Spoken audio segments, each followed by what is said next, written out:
Chapter 4, Moving Charges and Magnetism. Okay. We'll continue with our next topic, that is forces between two parallel conductors.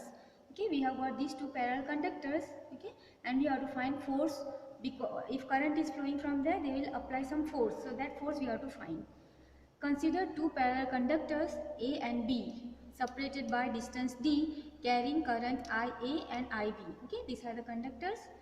This is A, this is B, this current is carrying IA, IB, we are taking in the same direction. The conductor A produces a magnetic field BA at all points along conductor B. By right hand rule, direction of BA is downward by Ampere circuital law. BA is equal to mu naught A IA divided by 2 pi d. Okay. Now here see the conductor A, as I was saying that conductor A will produce magnetic field B of A at all points along conductor B.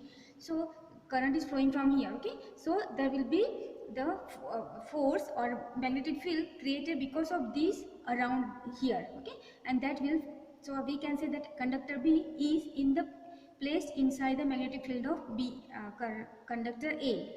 Okay, and the conductor will be given by right hand rule. So right hand rule means you take your right hand, okay, and at this point at this current is flowing like this. Okay, so what you will do, if I curl my finger, it will be inside, okay, or downward, or more than this, you look at this figure. Okay, the current is moving like this.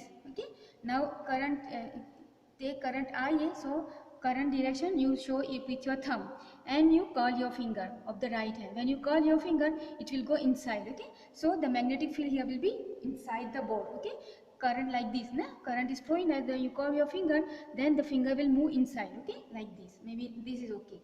Current is going like this, current, so cross, that means current is going inside. I mean magnetic field is inside, so magnetic field at this point will be inside the board. Okay, and here it will be downward because they are in horizontal, they are kept like this. Okay, two are kept horizontal in this position, these two.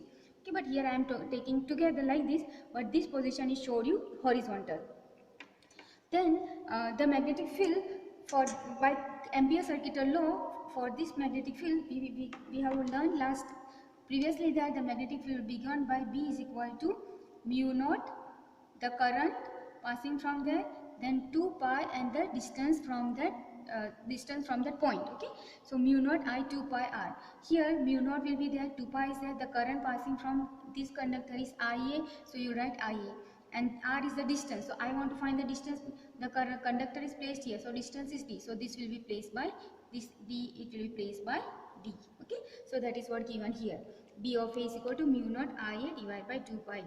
Okay, I am using the formula B is equal to mu naught I divided by 2 pi r. Okay, we have found this also we have solved before.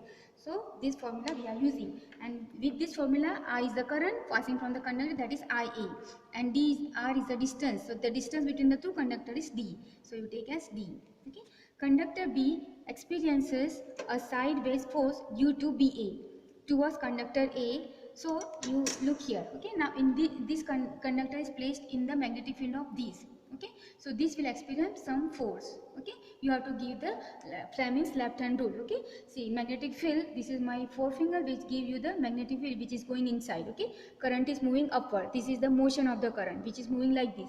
So current is moving like this, magnetic field is going inside, and the force will be gives the thumb is towards this side, so force will be towards this side. Okay, in this figure force will be towards the conductor A.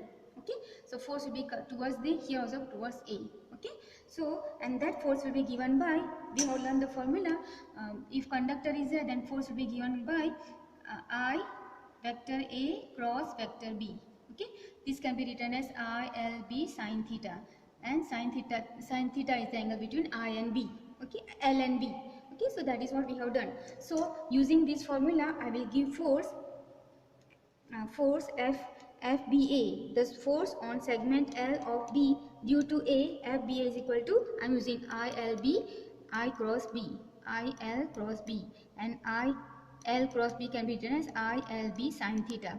Theta will be here 90, so we write ILB. Okay, so same thing I am using IB, that is the current from the conductor, then L is the length on the length segment, and BA is the magnetic field. So I'll put the value of BA from number 1. Okay, mu naught IA by 2 pi d. Okay, and I'll just rearrange mu naught IA IB L divided by 2 pi d. Okay, see, this one is, I have to write IB because I am going to find the force on the second conductor. Okay, so IB and the length of L, line segment or the length segment L. Okay, so this is the force, and this I am writing B value from equation 1.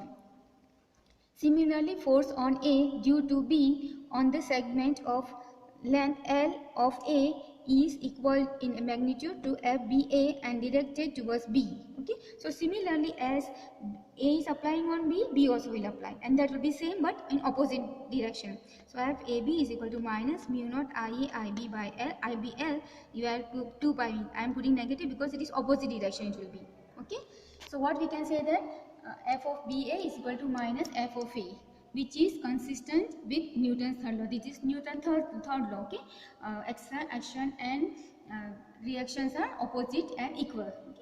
Here what we saw that, look here once, just let us see here. See, let's see here. Okay, here also we'll use the right hand thumb rule. Then the current is going upward, so magnetic field is coming out. Okay, at this point is coming out, at this point coming out. Now you have to find the force on this. Force on this because of IB. Okay, so again you use Fleming's left hand rule.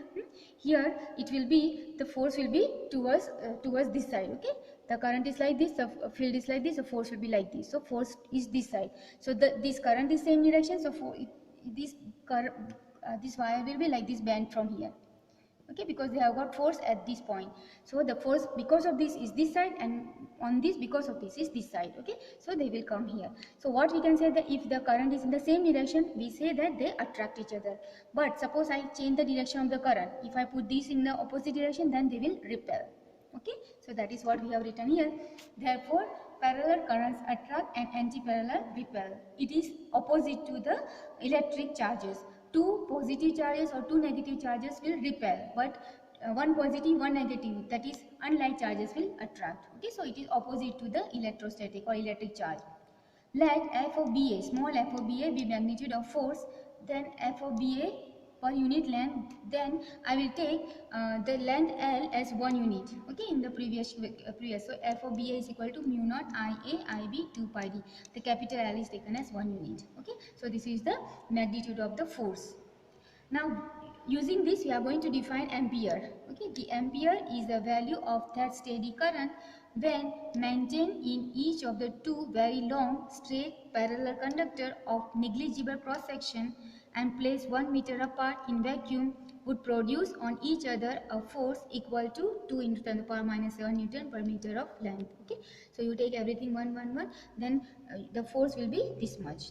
Okay, we also define Coulomb in terms of ampere. When a steady current of 1 ampere is set up in a conductor, the quantity of charge that flows through its cross section in 1 second is 1 coulomb. Okay, so these two they have defined your textbook, so I have done that. So today we have studied the force between two parallel currents. Okay, current carries conductors. Thank you very much.